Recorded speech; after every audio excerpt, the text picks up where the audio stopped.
ઉમેદવારને અહીંથી બળજબરી ઉપર લઈ જતા નજરે પડ્યા હતા. લીગલ ટીમ છે, લીગલ ટીમ અહીંયા પહોંચી છે.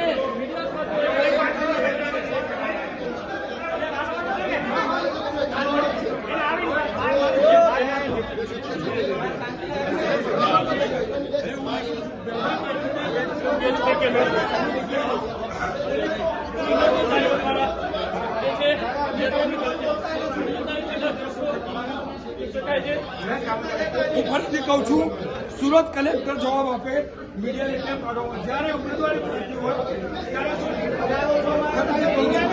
સુરત પોલીસ કમિશનર જવાબ આપે, વ્યવસ્થિત કેમ વ્યવસ્થા